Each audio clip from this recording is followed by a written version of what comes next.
Salut à toutes et à tous pour cette nouvelle vidéo en facecam du coup, salut. Ça va être le tuto que j'avais promis sur Brave Frontier, sur comment euh, redémarrer et les clés pour améliorer ses teams, ses unités, etc., etc. Par contre là du coup je remarque sur OBS que j'ai pas de fond, donc du coup je vais modifier ça. Oups, désolé c'était le mauvais. Voilà. Donc du coup, on va s'attaquer on va attaquer très rapidement le sujet, hein. On va voir qu'est-ce qui est important à savoir, etc., etc. Bon là, je suis sur la page de l'arc du Summoners, c'est le dernier arc du jeu. Pour l'instant, qu'est-ce qu'il est nécessaire de faire pour s'améliorer et surtout comment avoir des teams adaptés pour faire certains donjons. Alors déjà, on va regarder une unité au hasard et on va voir comment est-ce qu'on pourrait la définir. Donc par exemple, je vais prendre Gilgamesh. Donc par exemple, cette unité-là, on peut voir qu'il y a plusieurs choses qui apparaissent. Déjà, son niveau au niveau des évolutions d'étoiles. Là, on peut voir que mon unité est Omni plus 2. Alors, Omni, c'est l'équivalent de niveau 8 en nombre d'étoiles. Et plus 2, c'est-à-dire que je l'ai augmenté 2 fois depuis qu'il est en Omni. Le maximum étant Omni plus 3. Donc, qu'est-ce qu'on peut voir d'autre sur cette unité ? On peut voir son type. Là, c'est gardien. Je vous conseille d'aller voir sur le wiki pour vous renseigner au sujet des types des unités, en fait, parce que du coup, les types vont donner des caractéristiques différentes en fonction de ce que vous avez. Par exemple, gardien, il me semble que ça augmente la défense au détriment de l'attaque. Donc, c'est pas forcément génial sur cette unité. On peut voir ici les statistiques globales de l'unité. Et à côté des numéros qui sont un peu en jaune clair. Alors, normalement, ils sont de la même couleur que gardien s'ils sont au maximum. Qu'est-ce que c'est ? C'est les statistiques données par les lutins, les imps, qui peuvent être données à l'unité.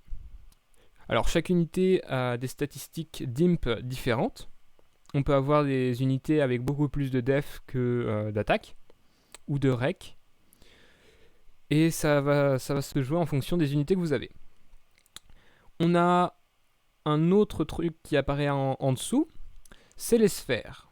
Alors les sphères, on abordera ça un petit peu plus tard parce que c'est un aspect très important du jeu, presque aussi important que les unités.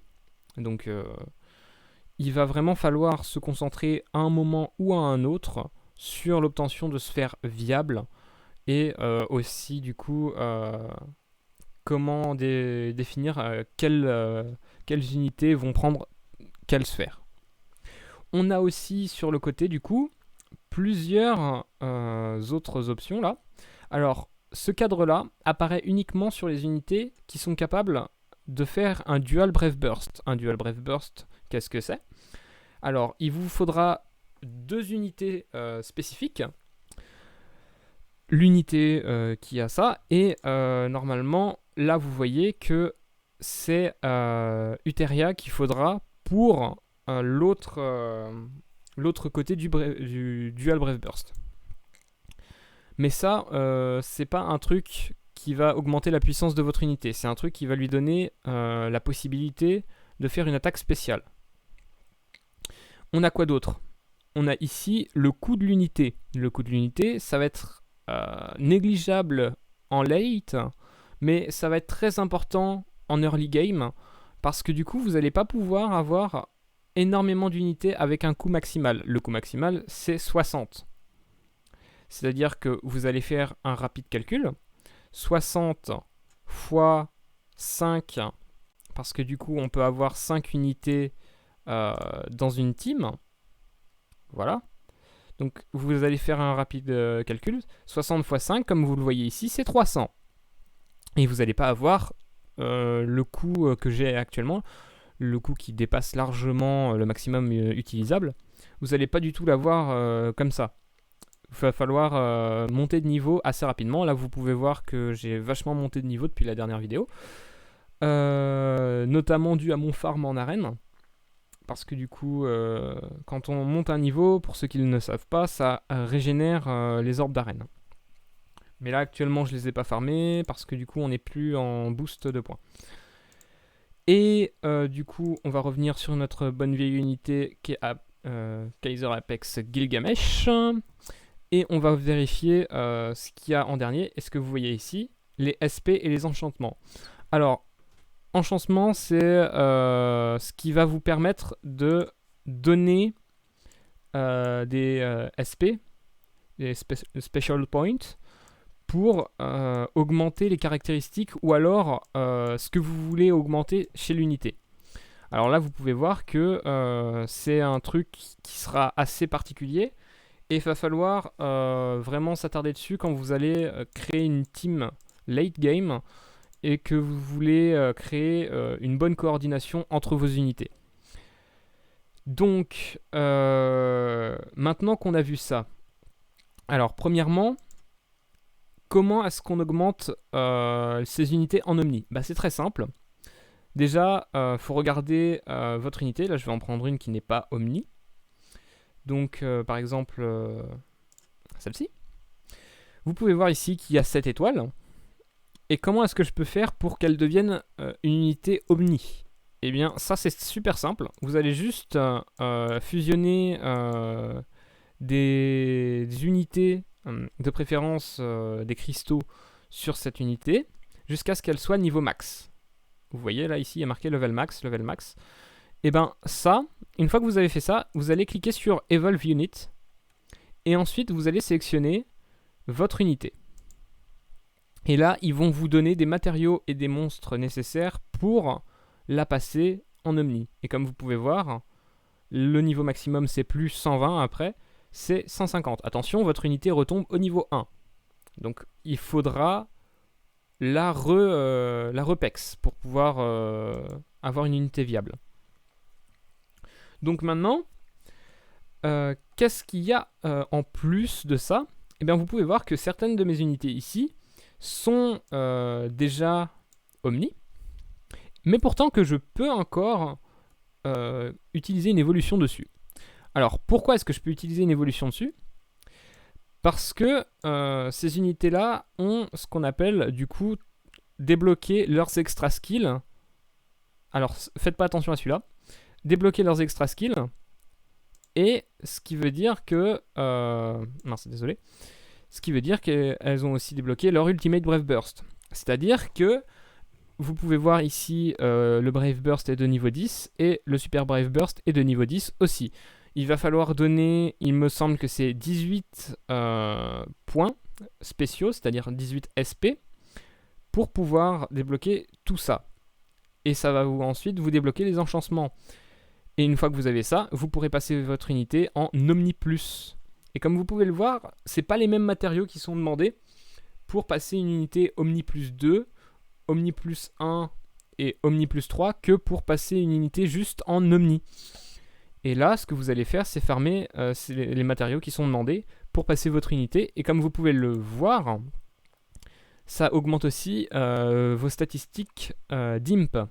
C'est-à-dire que les statistiques que vous allez pouvoir mettre avec vos lutins vont augmenter, ce qui vont augmenter les caractéristiques globales de votre unité, mais aussi les max SP, c'est-à-dire les bonus de caractéristiques que vous allez pouvoir mettre directement sur votre unité. Donc là, on a vu comment est-ce qu'on pouvait augmenter une unité de manière normale. Maintenant, on va voir comment ajouter des choses sur votre unité. Alors, quelque chose de très important dans le jeu de Brave Frontier, c'est les Zelgifs. Les Zelgifs, qu'est-ce que ça va être? Ça va être des unités qui vont pouvoir être fusionnées avec vos unités pour leur donner un deuxième extra skill. Et ce deuxième extra skill va donner des caractéristiques assez importantes à votre unité. Il est quasiment aussi important d'avoir son extra skill normal et des bonnes sphères que d'avoir un bon Elgif. Alors, je vais vous montrer du coup... oui, voilà. Ça, par exemple, on peut voir que c'est une unité, comme je vous l'ai montré, 7 étoiles maxées, de type gardien. Vous pouvez voir ces statistiques juste ici. Et maintenant, on va regarder ces statistiques avec un Elgif. Voilà, la statistique d'attaque a presque doublé. Donc du coup, après, forcément, j'utilise pas forcément les mêmes Elgif que vous allez utiliser en early game. Mais vous allez commencer par drop des Elgif qui sont quand même assez intéressants. Je pense notamment aux Elgif Aeterno qui peuvent augmenter les caractéristiques de certains types de monstres. Par exemple, je vais vous montrer, il me semble que... non, ça c'est Ferocity. Bah,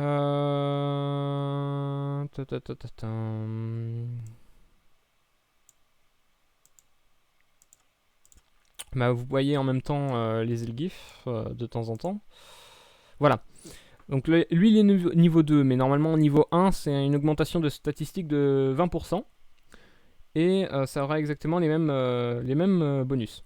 Donc là vous pouvez voir qu'il y a le leader skill de votre unité, qui va être en fonction déjà du niveau de votre unité, c'est-à-dire son évolution en Omni.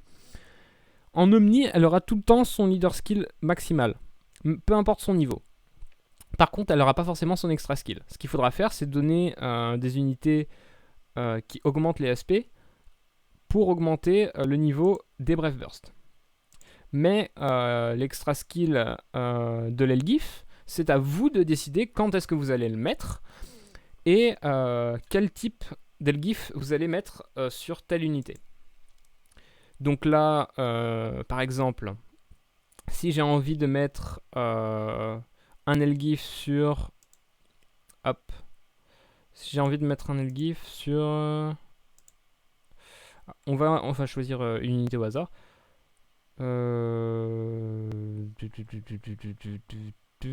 Bah tiens, si j'ai envie de mettre un Elgif sur Karl, qui est une très bonne unité gratuite, ce que vous pouvez faire, c'est aller dans vos Elgif. Voici vos Elgif. Hein, ils sont toujours présentés de la même manière. Pour savoir quelle est la caractéristique de votre Elgif, vous allez cliquer plus longtemps dessus et vous allez regarder son extra skill. Donc là, vous pouvez voir ce que c'est. Ça, c'est pas ce que je veux, par exemple.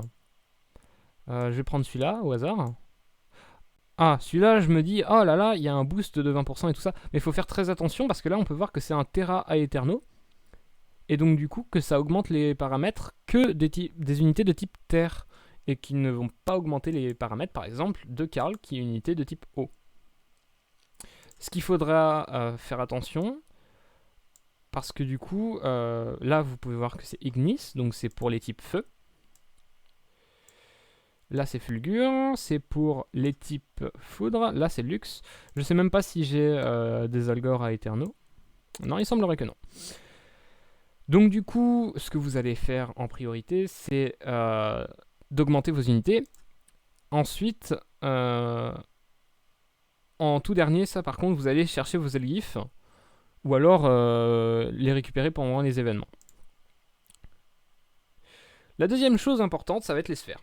Alors, où est-ce que vous allez récupérer vos sphères? Et surtout, à quoi elles vont vous servir? Bah là, déjà, c'est assez simple. Vous allez avoir dans le village un bâtiment qui va s'appeler Sphère, que vous allez débloquer très très rapidement. Et que je vous conseille d'upgrade le plus vite possible, en fait, parce que c'est extrêmement rentable. Moi, de toute façon, j'ai tout upgrade. Hein, on s'en fiche, c'est pas le sujet. Vous allez voir qu'il va y avoir différents aussi niveaux de sphères. Comme vous pouvez vous en douter, les sphères les plus rentables sont celles avec le plus d'étoiles la plupart du temps. Sauf pour certaines qui sont mises à jour, bien entendu. Et voilà, par exemple, ça c'est pas une sphère que vous allez drop tout de suite, hein. Même moi je l'ai pas, mais vous pouvez voir que les bonus sont énormes. Augmentation de 150% de tous les paramètres, 275% de dommages élémentaires en plus, une réduction des dommages probables à 1, augmente la limite d'attaque jusqu'à 210k. Ça fait plein de choses. Mais au début, vous allez vous contenter de sphères un peu plus moyennes. Et au fur et à mesure du temps, vous allez obtenir des sphères de mieux en mieux, on va dire. Alors, ce que je peux vous conseiller pour avoir des bonnes sphères au début, enfin des bonnes sphères, des sphères pas trop dégueulasses, sachant qu'elles vont vous servir plus tard en plus, donc je vous conseille de les garder, c'est vous avez le Free Slot Spin, que vous avez vu là, je vais le remettre. Le Free Slot Spin, en gros, chaque jour, vous allez avoir 10 tirages, et vous allez cliquer sur Free Slot Spin, et ça va vous mettre une vidéo. Vous allez visionner la vidéo, ça va faire une petite pub. Vous pouvez faire un truc à côté, hein, vous n'êtes pas obligé de regarder la vidéo. Mais une fois que vous avez terminé ça, ça va vous donner un objet. Regardez pas ça, hein, ça n'a pas du tout été mis à jour. Ça, c'est les tout premiers spins qui sont absolument dégueulasses. Mais c'est plus du tout le cas maintenant. Maintenant, ce que vous pouvez obtenir, je vais vous montrer dans mes sphères à moi. Hop. Maintenant, vous pouvez obtenir des sphères qui sont extrêmement sympathiques, qui sont justement Jesus Kiss, qui augmente de 55% tous les paramètres. Revenant Souls, qui augmente de 45% tous les paramètres. Et les sphères de type Björk's Armor et toutes les sphères d'Ishigriya. C'est vraiment pas négligeable, sachant que c'est des sphères qui vont vous servir pour craft d'autres sphères plus tard, quand on verra les raids. Les raids qui sont pas vraiment un contenu early game, qui sont plus aujourd'hui un contenu late game.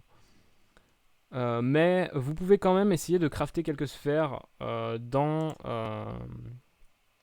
le contenu des raids, si vous ne faites pas les raids 7 étoiles, bien entendu.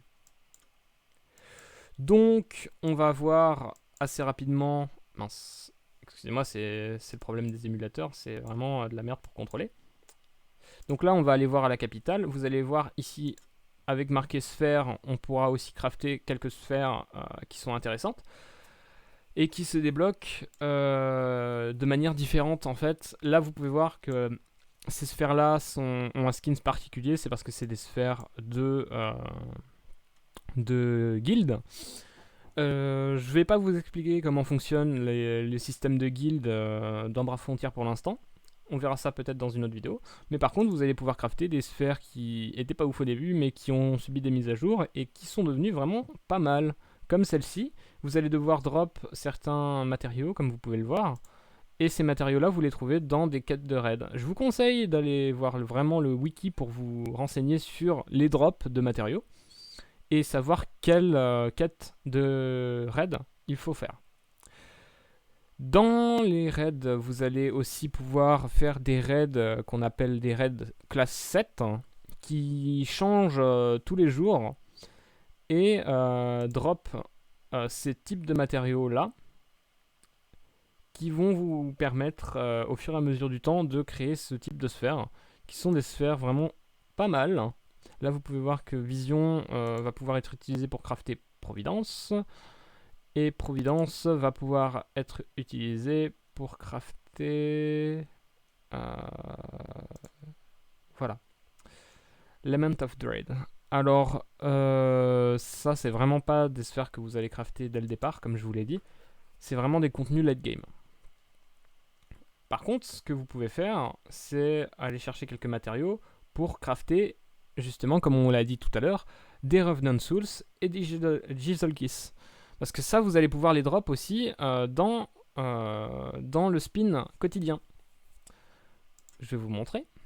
Voilà. Ça demande juste des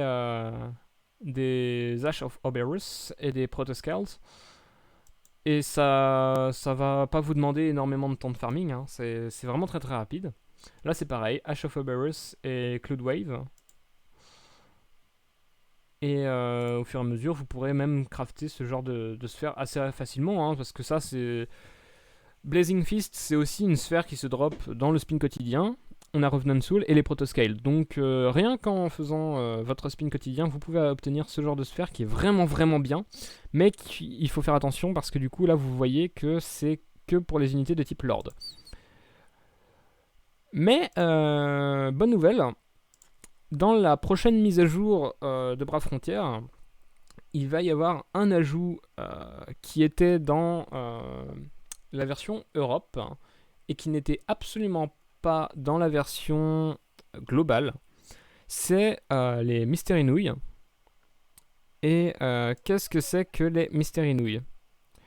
Eh ben, c'est assez simple en fait. Les Mystery Nouilles, ça va être des grenouilles qui vont vous permettre de changer le type de votre unité.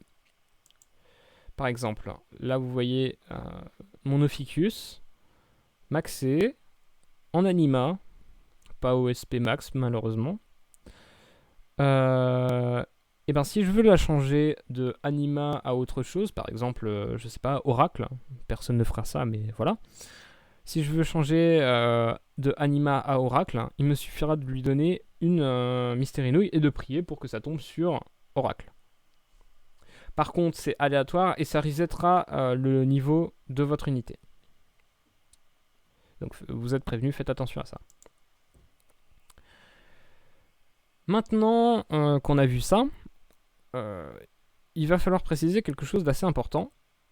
C'est l'importance des premiers farming de niveau dans Brave Frontières. Les premiers farming de niveau vont se faire dans les quêtes. Comme vous pouvez le voir, moi quand j'avais rejoint, c'était pas le cas, mais maintenant vous avez absolument aucune excuse. Tous les niveaux des quêtes sont en x4. C'est-à-dire que vous gagnez 4 fois plus d'XP en faisant ces quêtes. À chaque fin de mission, c'est-à-dire là par exemple quand vous avez fini l'Adventurous Prairie, et ben, vous allez obtenir une gemme. Cette gemme, elle va vous servir à quoi? Elle va vous servir pour invoquer de nouvelles unités.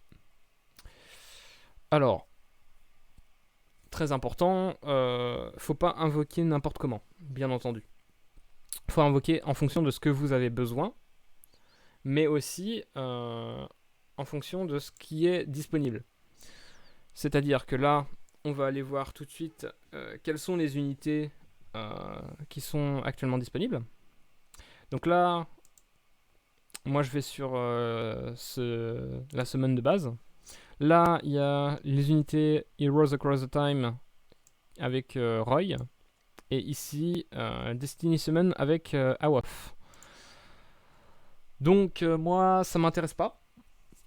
Ça m'intéresse pas, donc du coup, je vais pas summon pour l'instant. Je vais économiser. Et ce que je vais faire, c'est que je vais garder mes gemmes pour attendre pour une prochaine summon. Alors comment est-ce que je sais ce qu'il va y avoir en prochaine summon? Je vous conseille aussi de suivre le Brave News Channel, Brave News Channel, qui est une chaîne YouTube qui fait les présentations des mises à jour sur Brave Frontières. Et je vous conseille du coup de suivre l'actualité à ce sujet-là. Il est aussi très important de regarder sur les autres summons ce que vous allez avoir. Moi par exemple, je sais que j'ai 3 Brave Summon Tickets, sauf que je vais attendre que le pool se reset parce que actuellement j'ai la majorité des unités qui sont dans le pool d'invocation. Voilà. Ensuite, je vais aussi préciser quelque chose d'important. Quand vous voyez quelque chose comme un daily summon, c'est assez important de se connecter tous les jours, de prendre son ticket. D'ailleurs, je ne l'ai pas encore fait. C'est important à préciser. Je ne l'ai pas encore fait. Donc du coup, ce que je vais faire, c'est que je vais très rapidement aller chercher dans mon bordel le ticket. Et une fois que ça se sera fait, on va voir ce qu'on va obtenir. On s'attend à rien, hein, bien entendu, hein, on ne veut pas être déçu dans tous les cas. Parce que moi actuellement il n'y a pas grand chose qui pourrait vraiment augmenter ma box. On peut dire ça comme ça.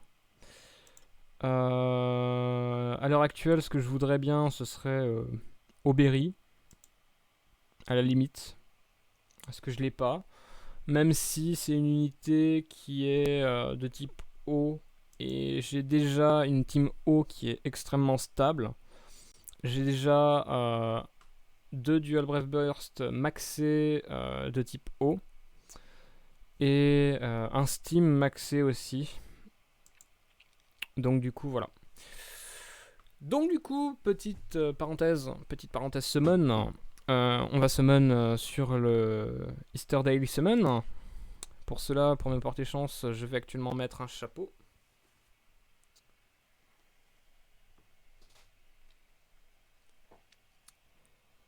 Magnifique. Donc, on espère obtenir quelque chose.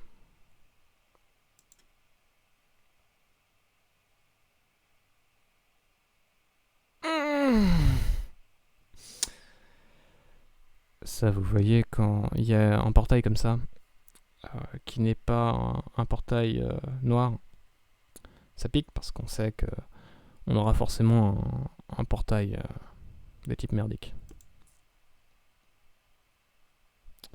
Attention, vous êtes prêts à voir ce que c'est que le visage de la déception?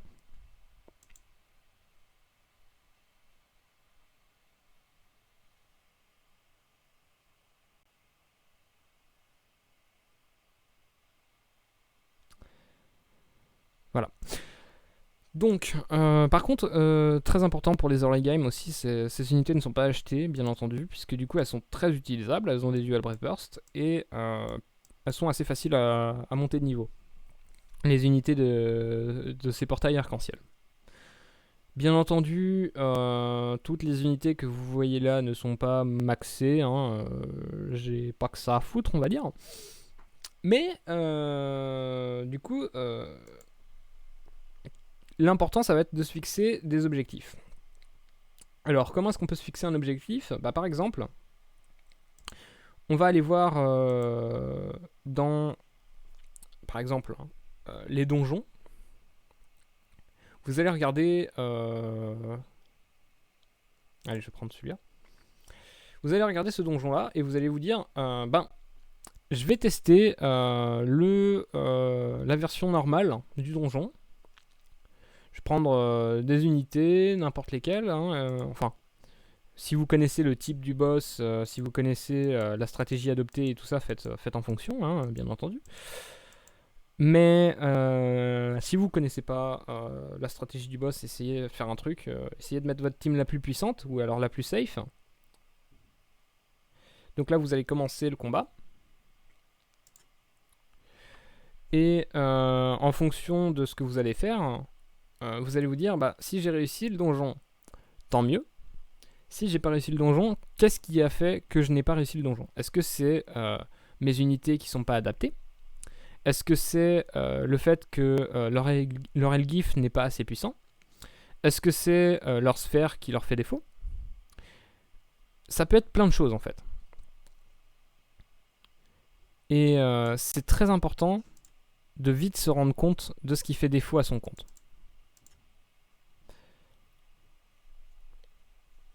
Donc là par exemple, vous pouvez voir ce que je suis en train de faire. Hein. Je suis juste en train d'essayer de faire le niveau de manière tout à fait normale.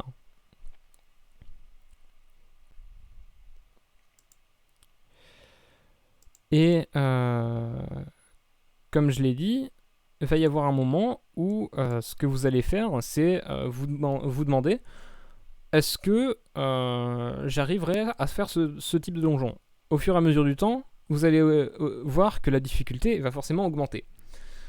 Si vous ne réussissez pas à augmenter vos unités en conséquence, forcément vous allez galérer. Ce que je vous conseille de faire, c'est ensuite de voir quel type d'Elgif, dans un premier temps, quel type d'Elgif vous avez. Dans un second temps, de voir si vous avez maxé vos unités, c'est-à-dire mis DSP sur les unités, c'est-à-dire aussi mis des imps dessus, et bien maxé, bien entendu, hein, voir quel type de leader skill serait le plus adapté, et aussi quelque chose de très important, essayez de toujours avoir sur vos unités, là vous allez voir dans les caractéristiques, essayez de toujours avoir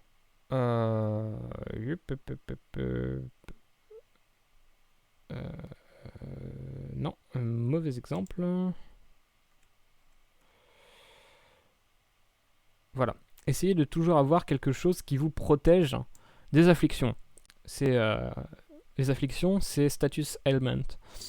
En gros, ça va être la paralysie, le break attack, le break death, le poison, la malédiction, et c'est tout. Et ça va vraiment vous poser beaucoup de problèmes. Surtout si vous, après, faites des donjons où ça joue beaucoup sur ce type de statut. Et en fait, je vais vous montrer, parce qu'il y a beaucoup de gens qui ont ce type de problème, je vais vous montrer comment le résoudre de manière rapide avec une sphère qui sera farmable dès le départ.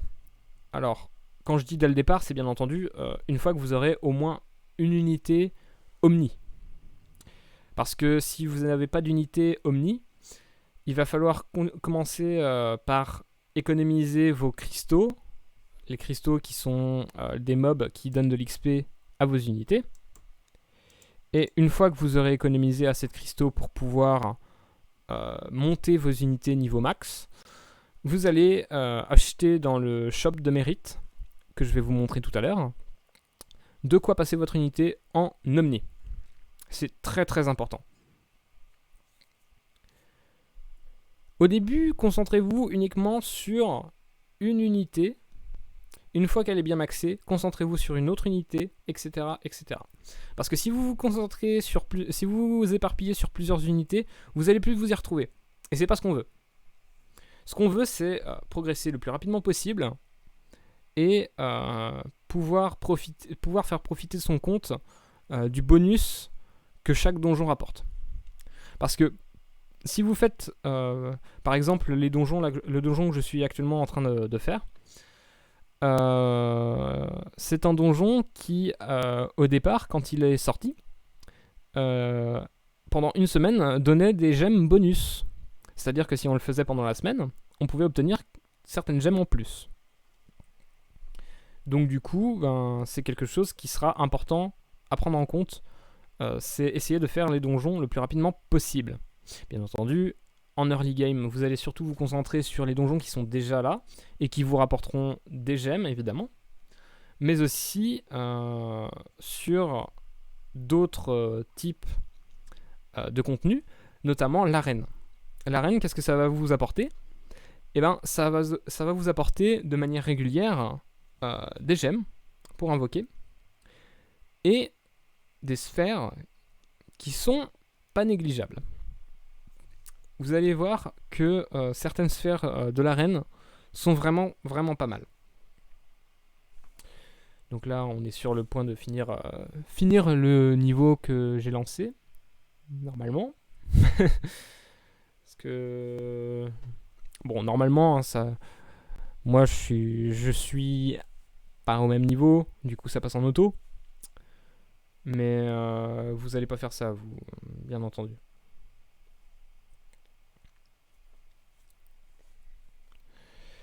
Donc du coup, une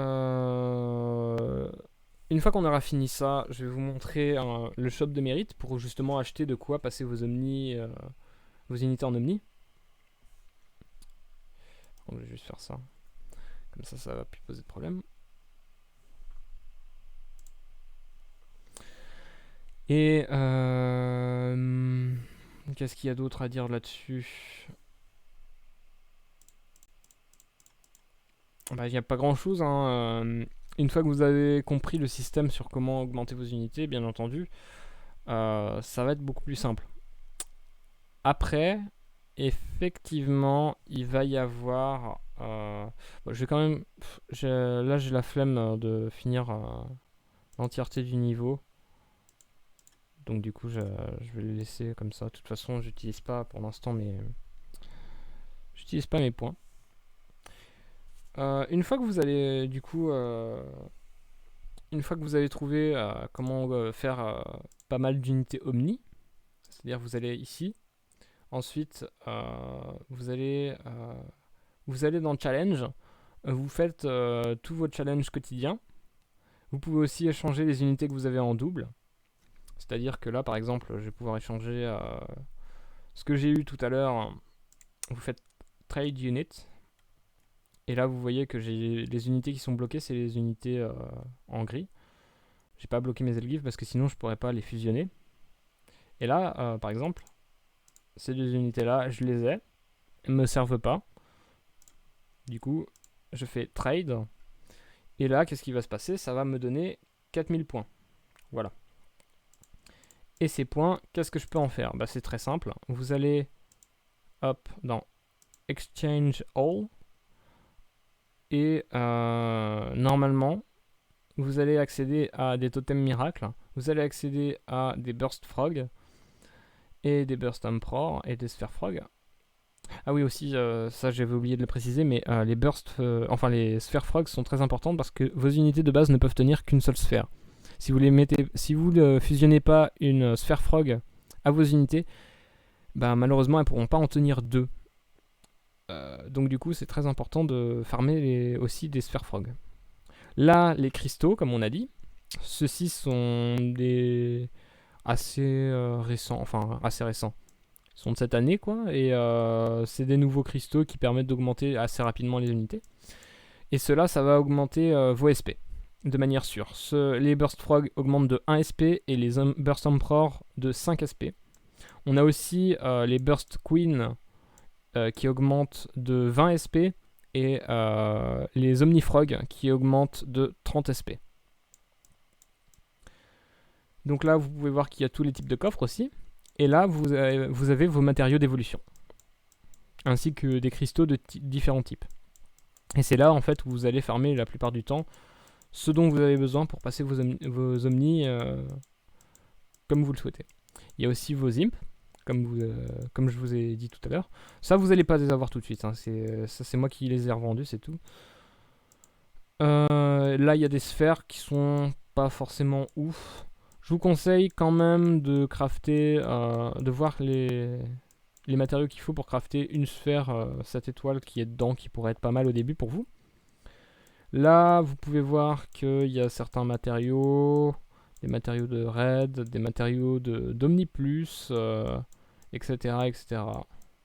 Voilà. Donc là, ces matériaux-là aussi, vous pouvez les farmer. C'est assez intéressant. Donc du coup, je vous conseille vraiment de faire ça. Parce que sinon, après, vous allez avoir des unités à ne savoir qu'en faire. Et malheureusement, on n'a pas des slots illimités.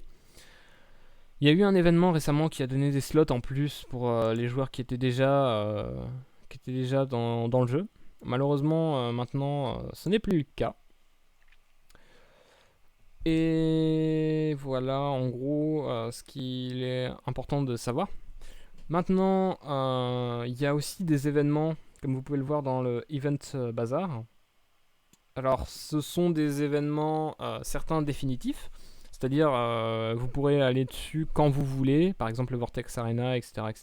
Ça ne veut pas dire que le Vortex Arena est ouvert 24h/24, ni que les Guild Raids sont ouverts 24h/24, absolument pas. Ça veut juste dire que vous pouvez acheter avec vos tokens quand vous le souhaitez.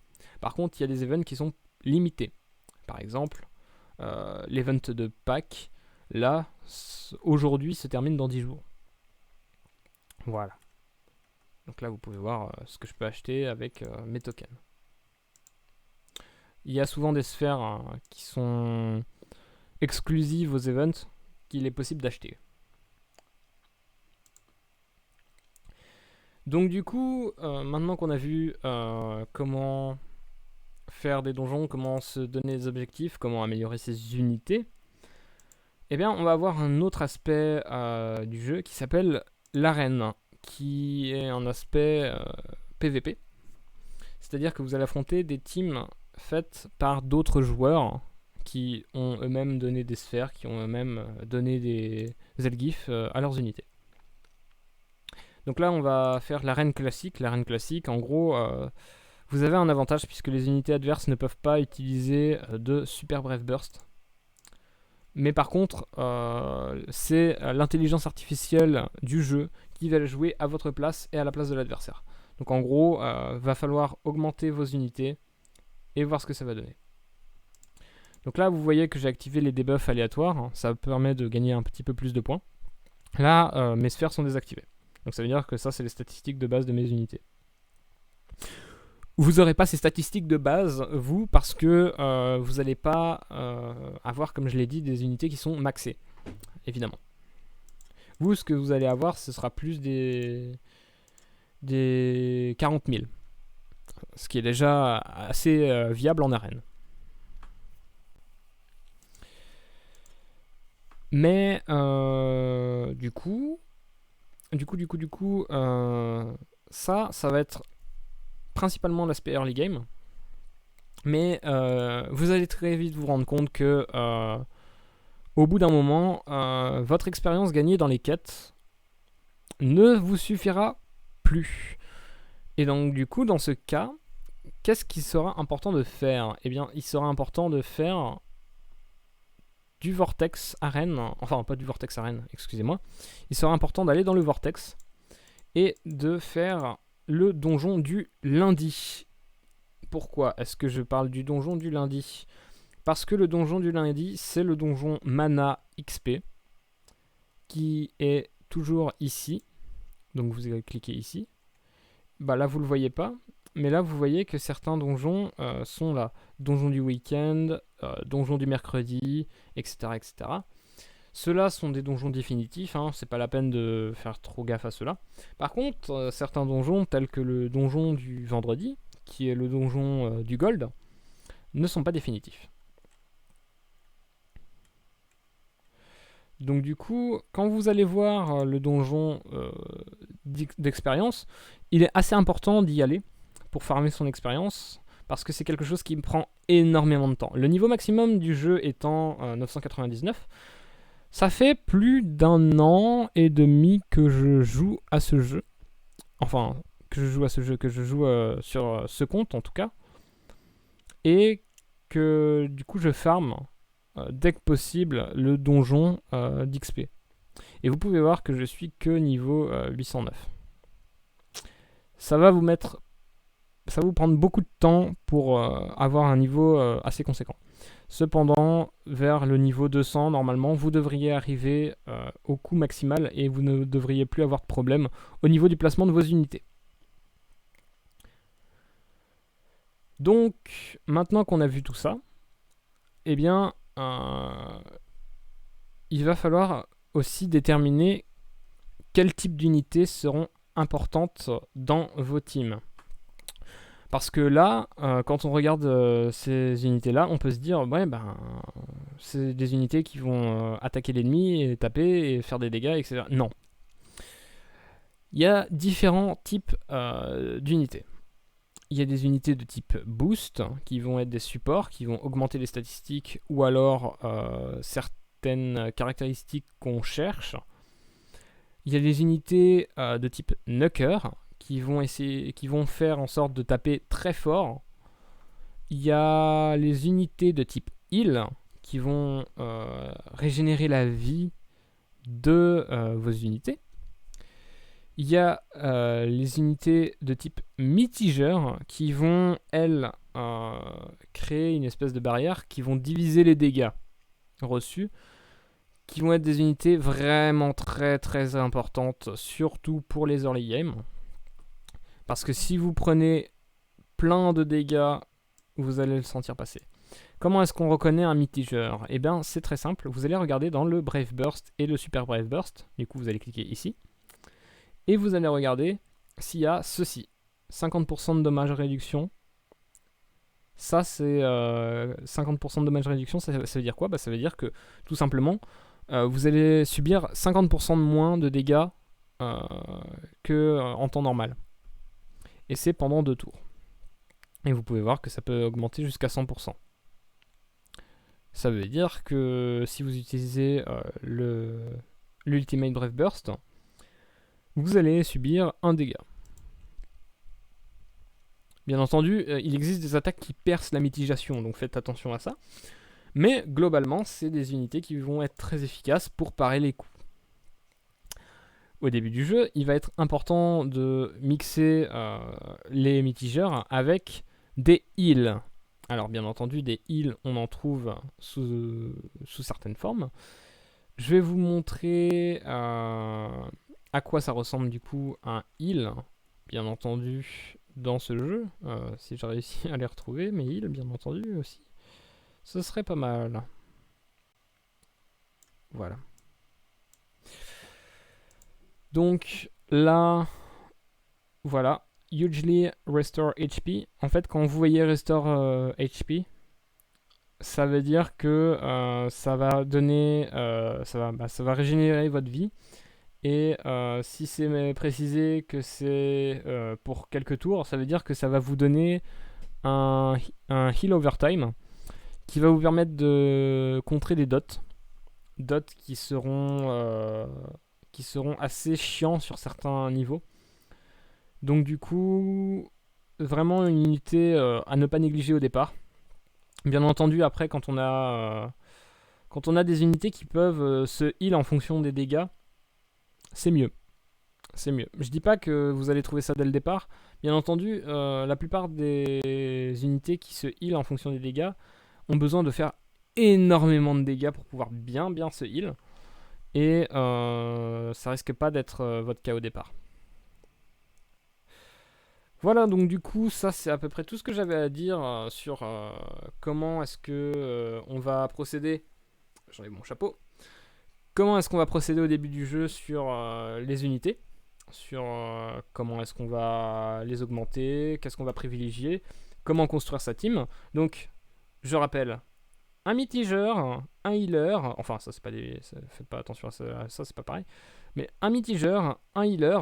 Après, vous mettez certainement aussi des supports pour augmenter les statistiques de vos unités, mais c'est aussi très important d'avoir un knocker pour pouvoir bien faire en sorte d'accéder très rapidement à la fin du niveau. Et au départ, ne privilégiez pas, privilégiez d'augmenter une unité, de préférence une unité qui fait des dégâts, pour pouvoir augmenter de niveau assez rapidement et ensuite pouvoir créer une team plus équilibrée. Sur ce, c'est tout. J'espère que la vidéo vous aura plu. Je fais pas beaucoup de facecam parce que je sais pas pourquoi. Mais cette fois, j'avais envie d'en faire une. Et je me dis que ça peut être bien de temps en temps de faire une facecam. Donc, voilà. J'espère que cette vidéo vous servira, qu'elle vous aura plu. La prochaine sur Brave Frontier risque de porter sur peut-être un donjon en particulier. Ça dépendra de ce qu'on me demande et de ce que j'ai envie de faire aussi. Je pense que je parlerai dans la prochaine vidéo de la prochaine collaboration qui va sortir dans pas longtemps avec Trigun. Voilà. Parce que toutes les unités qui sont collab sont souvent des unités qui sont extrêmement cool. Donc du coup, j'espère que ça sera aussi le cas de cette collaboration. Sur ce, j'espère que ça vous a plu, que vous passez un bon confinement, que vous ne sortez pas trop. Sur ce, à la prochaine. Je vous fais des bisous. Ciao.